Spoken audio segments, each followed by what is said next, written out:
জলবায়ু ও স্বাভাবিক উদ্ভিদ।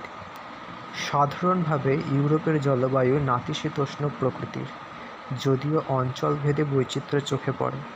প্রায় সারা বছরই এই মহাদেশের কোনো না কোনো অংশে বৃষ্টিপাত হয়। অক্ষাংশগত কারণে আবার দক্ষিণ থেকে উত্তরে ক্রমশ কমতে থাকে।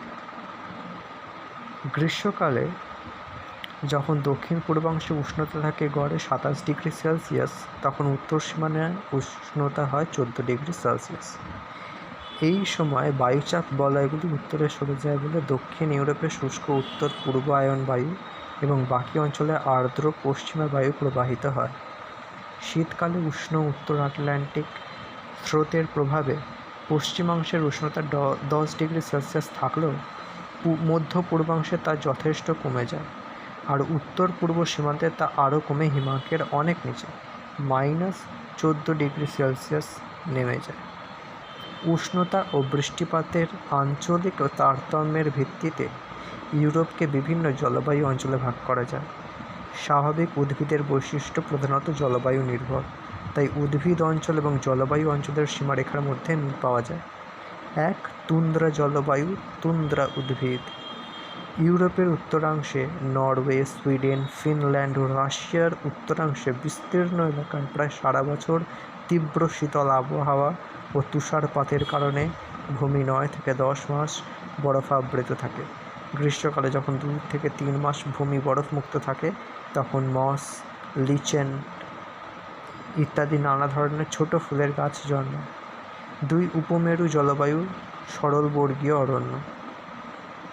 সুইডেন, ফিনল্যান্ড, নরওয়ে ও রাশিয়ার কিছু অংশে এই জলবায়ু লক্ষ্য করা যায়। এখানেও ভূমি 6 থেকে 8 মাস বরফে ঢাকা থাকে। গ্রীষ্মকালে অল্প বৃষ্টিপাত, শীতকালে তুষারপাত এখানকার জলবায়ুর বৈশিষ্ট্য। এই পরিবেশে pine, lurch, fur, birch, older প্রভৃতি নরম কাঠের সরলবর্গীয় বনভূমি এখানে গড়ে উঠেছে। এই বনভূমি পূর্ব দিকে প্রসারিত হয়ে পৃথিবীর বৃহত্তম তৈগা বনভূমিতে মিশেছে। এখানে গ্রীষ্মকালে 4 থেকে 5 মাস তাপমাত্রা থাকে 10°C, আর শীতকালে 7 থেকে 8 মাস তাপমাত্রা -25°C থেকে -35°C হয়ে যায়। 3. পশ্চিম ইউরোপীয় জলবায়ু, নাতিশীতোষ্ণ পর্ণমোচী অরণ্য। উত্তর পশ্চিম ইউরোপের ব্রিটিশ যুক্তরাজ্য, পশ্চিম ফ্রান্স, জার্মানির পশ্চিমাংশ, হল্যান্ড, ডেনমার্ক, বেলজিয়াম এবং নরওয়ের কিছু অংশে এই জলবায়ু দেখা যায়। এখানকার অরণ্যে নরম কাঠের সরলবর্গীয় গাছের সঙ্গে শক্ত কাঠের পর্ণমোচী গাছ পাশাপাশি জন্মায়। ওক, ম্যাপল, অলডার, উইলো প্রভৃতি গাছ এখানে দেখা যায়। গ্রীষ্মকালে তাপমাত্রা থাকে 15 থেকে 20°C এবং শীতকালে বেশ শীতল 5°C। সারা বছর বৃষ্টিপাত হয়, তবে শীতকালের পরিমাণ বেশি। বার্ষিক বৃষ্টিপাত 100 থেকে 150 সেন্টিমিটার। 4. ভূমধ্যসাগরীয় জলবায়ু, ভূমধ্যসাগরীয় অরণ্য। ইউরোপের দক্ষিণাংশে ইতালি, স্পেন, ফ্রান্স, গ্রিস প্রভৃতি দেশের ভূমধ্যসাগরীয় উপকূল অঞ্চলে এই জলবায়ু দেখা যায়। এখানে শীতকালে বৃষ্টিপাত হয়। জলপাই, ডুমুর, কর্ক, ওক, সিডার প্রভৃতি গাছ দেখা যায়। আঙুর ও কমলা লেবু এখানে প্রচুর পরিমাণে জন্মায়। গ্রীষ্মকালীন উষ্ণতা 21 থেকে 27°C এবং শীতকালীন উষ্ণতা 5 থেকে 10°C।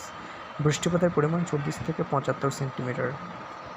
5. মহাদেশীয় জলবায়ু, স্টেপ তৃণভূমি। ইউরোপের মধ্য ও পূর্বাংশে, রাশিয়া ও ইউক্রেনে এই জলবায়ু দেখা যায়। এখানে বৃষ্টিপাত কম হয় বলে তৃণভূমি তৈরি হয়েছে। নাতিশীতোষ্ণ অঞ্চলের এই তৃণভূমি স্টেপ নামে পরিচিত। তবে নদীর ধারে যেখানে জল বেশি পাওয়া যায় সেখানে উইলো, এলম, ম্যাপল প্রভৃতি গাছ জন্মাতে দেখা যায়। গ্রীষ্মকালীন উষ্ণতা 20 থেকে 22°C এবং শীতকালে তাপমাত্রা হিমাঙ্কের নিচে থাকে। বৃষ্টিপাত 25 থেকে 50 সেন্টিমিটার। বর্তমানে স্টেপ অঞ্চলের বেশিরভাগ স্থান পরিষ্কার করে কৃষিকাজ করা হচ্ছে।